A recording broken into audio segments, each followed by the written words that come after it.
இன்றைக்கு திரும்புகிற திசையெல்லாம் கவலைப்படுகிற மனிதர்கள்.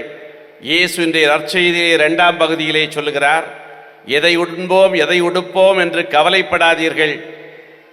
வானத்து பறவைகள் கவலைப்படுவதில்லை, காட்டு மலர்கள் கவலைப்படுவதில்லை.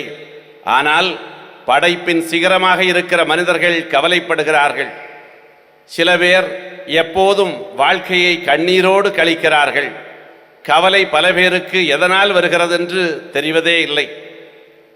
அன்றைக்கு மார்த்தா மரியா என்கிற சகோதரிகள் இயேசுவின் உரை கேட்க மரியா அமர்ந்தபோது மார்த்தாவுக்கு கவலை வருகிறது.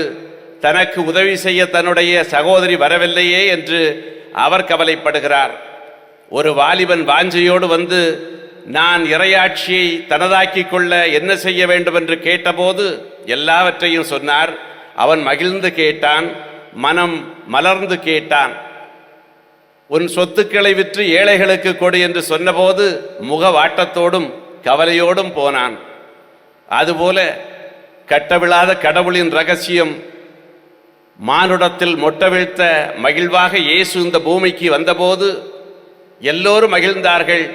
ஏறுவது சங்கடப்பட்டான், கவலைப்பட்டான்.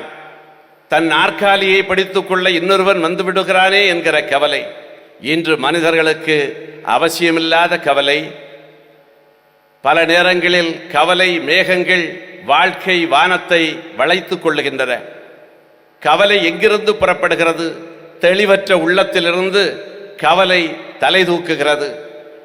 இந்த கவலையும் சங்கடமும் நம்மை வளைத்து கொள்ளுகிற போது தெளிவற்ற நிலை உருவாகிறது.